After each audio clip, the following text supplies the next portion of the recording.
Hello students, आज जो topic मैं डिस्कस करने जा रहा हूँ वो है डुअल कॉन्सेप्ट। डुअल कॉन्सेप्ट जो है वो जनरली एक्सेप्टेड अकाउंटिंग प्रिंसिपल का ही एक कॉन्सेप्ट है। जनरली एक्सेप्टेड अकाउंटिंग प्रिंसिपल्स वो सेट ऑफ प्रिंसिपल्स है जो around the globe financial institutions और अकाउंटेंट्स जो है उनको अप्रूव करते हैं, एक्सेप्ट करते हैं और इम्प्लीमेंट करते हैं अकाउंटिंग करते वक्त। तो डुअल कॉन्सेप्ट का मतलब ये है कि जो भी ट्रांजैक्शन होगा, हर ट्रांजैक्शन का डुअल इफ़ेक्ट होगा।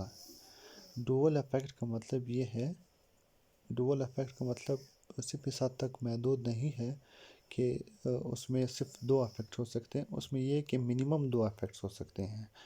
यानी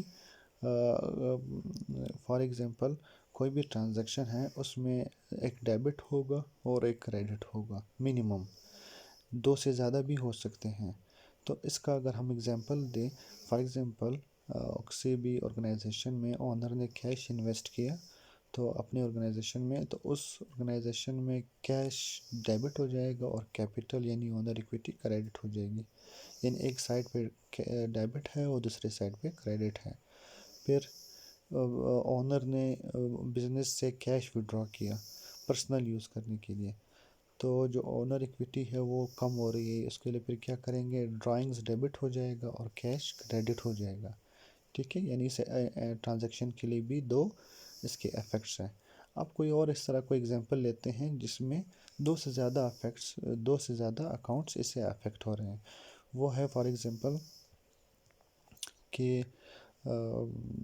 एक जो ऑर्गेनाइजेशन है उन्होंने कोई एसेट परचेज़ किया, उसमें कुछ अमाउंट उन्होंने कैश में पे की और कुछ अमाउंट वो उन्होंने कमिटमेंट उनके साथ की है कि फ्यूचर में पे करेंगे। तब उसमें क्या होगा, कैश जो है वो डेबिट हो जाएगा और जो एसेट उन्होंने परचेज़ किया है फर्नीचर डेबिट हो जाएगा। कुछ कैश पे किया, वो कैश जितने अमाउंट पे की हो क्रेडिट हो जाएगी और जो बैलेंस अमाउंट जो रहता है जो उन्होंने पे करना है, जो इन्होंने एग्री किया है अकाउंट पेबल, वो क्रेडिट हो जाएगा।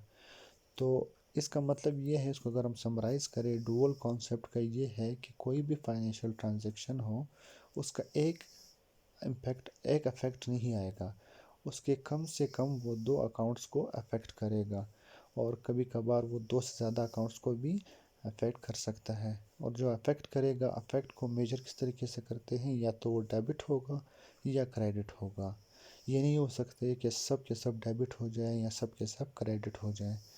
तो डेबिट और क्रेडिट दोनों साथ होंगे और जो डेबिट और क्रेडिट का ओवरऑल जो सम है वो दोनों एक दूसरे के इक्वल होंगे, तभी वो जो ट्रांजैक्शन है वो कंप्लीट होगी और प्रॉपर रिकॉर्ड होगी।